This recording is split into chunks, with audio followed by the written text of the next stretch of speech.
Hello my friends, welcome back to my channel. It's Mama Ming here. In today's video, I want to talk about the early signs of labor. At the time of filming this video, I am currently 37 and a few days pregnant, and I'm so close to labor, and I definitely experiencing early signs of labor already. So in today's video, I want to talk about the early signs of labor from my two experiences. This is my baby number 2. My son is currently 2 years old, so when the baby girl comes, I'm gonna have 2 under around 2, so it's gonna be really challenging. But I'm gonna talk about like the signs of labor from like a little bit far away from labor to closer and closer to labor in my own experience. And if you had experienced any signs of labor, make sure you share it in a comment. Like, I love to go into the comment and different forums to look at other people's signs of labor, because even though I already had a kid before, I already had the birthing experience. Every single baby, every single pregnancy could be different. Everyone could be different, so share your experience as well. And also, before we start, make sure you subscribe to this channel and ring the notification bell for future pregnancy, motherhood, parenthood, postpartum content. Without further ado, let's get into today's video. The signs of labor in this experience is lightning. What is lightning? Lightning is traditionally known as the baby drop, and in the medical term, my doctor, my OB/GYN actually described it as the baby's head engaged. So it means the baby's head is engaged in the pelvic floor, where the baby kind of the position lowered into the pelvis. So in the past, my baby will be right here, and suddenly one day I woke up and the baby literally like lower down. So if you just look right here, it doesn't look I'm pregnant, because all of the belly is like in my all of the baby is actually in my lower belly to pelvis. And I used to work out and walk a lot, but ever since the baby dropped, it was very hard for me to walk, because every time I move my pelvic floor, I can feel the pressure of the baby's head on my pelvis floor, on my ligament, on everything. So it's not an experience that's pleasant, but at the same time, to a lot of people, it's called lightning, because they can breathe better, they can eat better, because the baby is no longer crunched up, it goes lower, so the breathing may be easier. But I just really don't like that pelvic pressure. So when does the baby drop? The baby could drop a few hours before the baby comes, or a few weeks, up to about 4 weeks. So when did my baby drop this time? I think my baby actually dropped at 34 weeks this time. I asked my doctor about it, and the doctor was like, yeah, the baby can drop up to 4 weeks, so you're probably still gonna go into a full term. So if you notice your baby drop a little bit earlier in the 3rd trimester, like 34 weeks for me now, like, it's not something to be worried about, but it's important to also ask your provider about. The next signs of labor is increased of Braxton Hicks contractions. So I started experiencing Braxton Hicks contractions since late 2nd trimester, but ever since the 3rd trimester kicked in, especially for my 2nd baby, I've been experiencing way more Braxton Hicks compared to my 1st pregnancy. But you may start to experience Braxton Hicks since 24 weeks, 26 weeks. Sometimes it may cause you to be a little bit worried, but towards the end of the pregnancy, towards near the labor, my Braxton Hicks is way more frequent. It becomes a little bit more painful. And there is also something other than Braxton Hicks. It's what we call prodromal labor. So what is prodromal labor? It is false labor contractions. And there is a difference between Braxton Hicks and prodromal labor.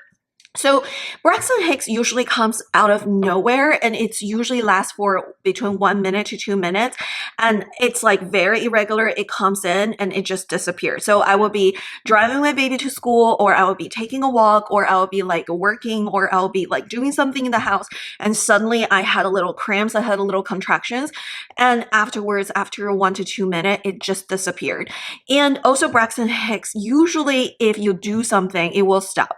Let's say if I have Braxton Hicks and a few minutes later I have another contraction, sometimes by taking a hot shower, lay down to rest, or drinking some water, it will help to relieve it. It just goes away really easily. Another thing about Braxton Hicks is it's not very painful. It feels like period cramps, but it's not painful at all. You can kind of sleep through it, but I can't. But at the same time, it's not something that will make me feel like I'm going to labor soon. But prodromal labor, which is a false labor, it's kind of like similar to the same labor.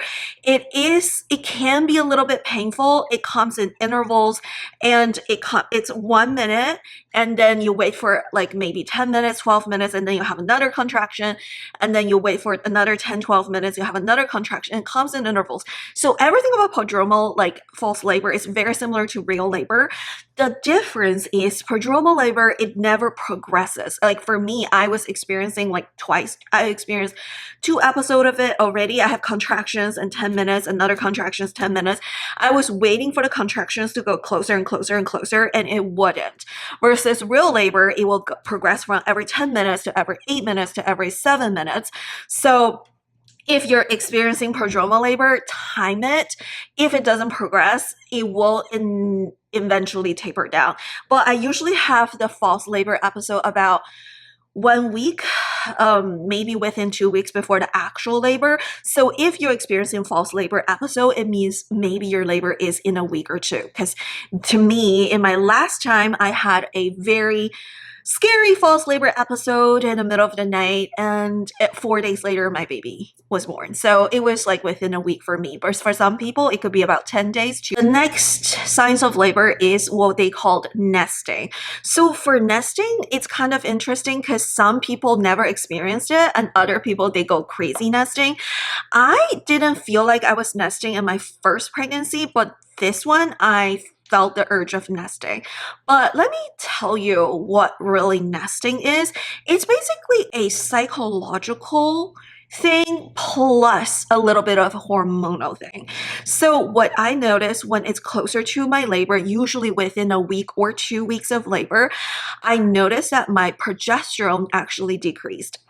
So some people don't notice it, but some people do. Like I'm very sensitive to progesterone. So for me, the drop or stopped increase of progesterone will make me feel better. So what happens is some people, they don't react as much as to progesterone, but progesterone literally makes me feel so lazy, so tired, so bloated. It increases my water retention.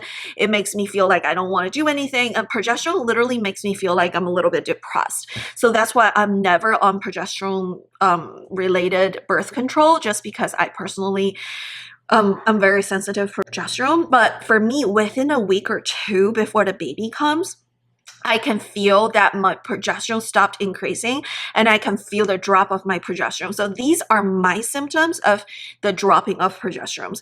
First of all, I suddenly no longer feel super lazy. I suddenly no longer feel like I'm so tired. So I have an increase of energy because of the slow reduction of the progesterone. The second thing to me is a telltale sign. I have this symptom every time before the progesterone drops before my period, is that I sweat, like a night sweat, before my period. It's like the progesterone actually increased my body temperature a lot, and the moment the progesterone drops, my body will start to excessively sweat to lower my body temperature. So the third thing was the decrease of my basal body temperature. So once the progesterone started dropping, I initially in my third trimester, I was like, I'm so hot. And suddenly I'm like, okay, I'm not so hot anymore. I'm not feeling cool, but I'm not feeling hot anymore. It's because people ask me, why do you feel so hot in pregnancy? Is it because you're gaining weight? It's actually not. It's the progesterone. Because within 1 week of giving birth, I'll literally go from always hot to always cold because of the dropping of progesterones. I hate progesterones.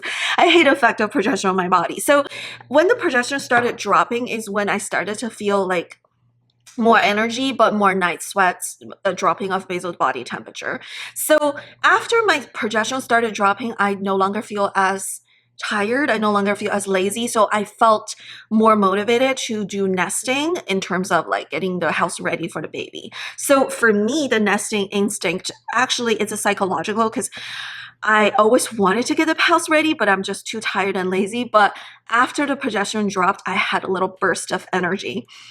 The next sign of labor is the loss of mucus plug. So mucus plug is basically a big gush of vaginal discharge. It's like pretty clear. It should be odorless. Sometimes it could be tainted with a little blood, so it could be bloody show. So for me, last pregnancy before labor, I lost my mucus plug on Monday, and on Thursday my baby comes. But the loss of mucus plug is not a good sign that the labor is coming right now, because you can build it up again. So Some people lose their mucus plug slowly within like 1 to 2 weeks before labor. Some people lost it right before labor. So for me, I lost plug last time about 3-4 days before labor. All right, so the next one is bloody show. Some people actually categorize bloody show with mucus plug together, but to me it's different. I lost my mucus plug on Monday. It was very obvious. I was teaching yoga. Suddenly I felt like a gush of thing fell off. It's like, oh no, the baby's coming. I thought my water broke, but it wasn't. It was just a lot of vaginal discharge, and it was pretty similar to the picture that other people show on the internet for a mucus plug. It was like a big amount. So that's why I thought it was the mucus plug rather than regular discharge. Your discharge, your CM, cervical mucus, will increase in the 3rd trimester, but that was like a big amount. So that's why I thought it was a mucus plug. But in my last pregnancy, I started spotting on Wednesday. And on Thursday in the morning, I spotted or bled a little bit more. So I called a doctor. They told me to go in. So for me, my bloody show happened about 24 hours before labor, which is very close to the actual labor. Everyone could be different, but for me, it was a telltale sign that I am experiencing cervical changes. And that's why I'm spotting. That's why I'm having a little bit of bleeding because of the cervical change. The next telltale sign of labor is actually loose stools or increased bowel movement, or what I call diarrhea. As it started to get closer and closer to my labor, I literally have bowel movement about 3 times a day. Instead of in the past, it would be 1 time a day. But when it was really, really close to labor, right before the labor last time, I literally went to the bathroom and had bowel movement 6 times over the night. I didn't sleep at all because I just kept going to the bathroom. I felt a lot of pressure in my pelvis and anus. I felt the pressure not just on my pelvis, like from everywhere. And I started having a little bit mild contractions before my real contractions, but the mild contractions is also giving me like a diarrhea mode. So the pressure of the baby, the contractions and the relaxants increase bowel movement. So it's very common for people to have loose stools or a little bit of diarrhea or even nausea. Right before the labor, I did throw up about 1 hour before the baby was born because of the contractions kind of made my gastral thing very uncomfortable.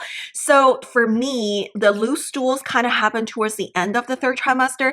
But if you're going on full on diarrhea mode, like multiple times, maybe your labor is very near. Maybe it's today, maybe it's the next day. So the next sign of labor is back pain and cramps. So if you're feeling cramps, it could be Braxton Hicks. It could be something that's similar to cervical change, that's trying to stimulate the cervical changes, or something to try to practice your uterine muscles. But if you're having pressure on both the front and the back, if you're having the back pain as well as the pelvic pressure, as well as the cramps and Braxton Hicks, maybe your labor is near. Because Braxton Hicks are usually felt just in the front, maybe in the lower abdomen. But if you're having the entire uterus, like from the upper to the lower, having the cramps plus a little bit of back pain, it may mean that your entire uterus is contracting. The early contractions is not as painful as the late contractions for me. For me, I didn't really feel that it was too bad until I magically transitioned from 4 centimeters to 9 centimeters in 1 hour. That was really painful, but before that, it was like, yeah, I could do stuff. I could edit my videos. I could watch TV, even though I was having contractions every 3 minutes. So I have a relatively higher pain tolerance. So sometimes it's hard for me to tell if it's real contractions or just a little bit of cramping or Braxton Hicks. But if you time it and if you feel like it's not just in the front, but also on your back, call your hospital. Maybe your baby is coming soon. Maybe it's in 1 day, the same day. Maybe it's the next day. Maybe it's in 3 days, but it usually means the labor is near because you're probably having real contractions. Finally is what a lot of movies and TV shows talk about is water breaking. And actually water breaking is not very common as much as what the movie usually portrays. Like your labor is not very dramatic.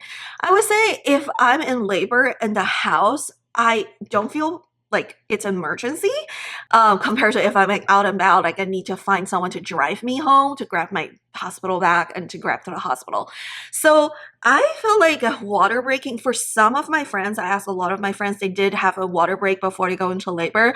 But for me, my water actually broke at 11:15 and then the baby came at 11:59. So my water actually didn't break until towards the very end of the labor. So but if you felt like your water broke, definitely go to the hospital right away, because if you're leaking, if your water broke, your baby is more prone to infections because the amniotic fluid is around the baby to protect the baby from possible infections and other things.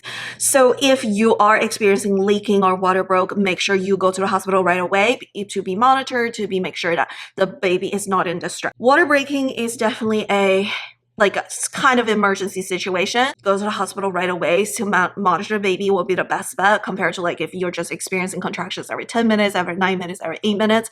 But it's not as common as other people think. Water breaking could happen in different ways. You could just water break, like a gush of fluid just peed out, and then it should be clear and you realize your stomach suddenly became flat, versus some people, actually most of the times, people experiencing leaking. It's like they initially thought they were peeing around, but they realized, no, this is actually my amniotic fluid.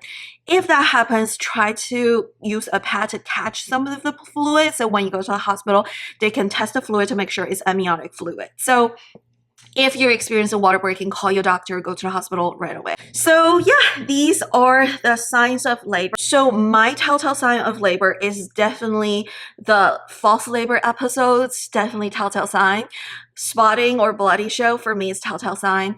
And also the drop of progesterones, like all of the symptoms associated with the drop of progesterones, definitely for me is a telltale sign. But nothing can actually tell exactly when your labor happens. No one can tell you exactly how your labor goes. So every single pregnancy is different. If you've had babies before, chances are you're probably going to be somewhat consistent, because some of these like labor experience could be genetic, it could be hereditary based on your mom and sister's experience or based on your previous experiences as well. But they're not always the best predictors, but they're somewhat predicting how your labor may go or progress in your case. All right, that's it for today's video. I hope this video is helpful to you. If you are going into labor soon, congratulations, and wish me luck before you go. Subscribe and share with your friends who are also pregnant, or thinking about being pregnant, and I hope to see you in my next video. Bye.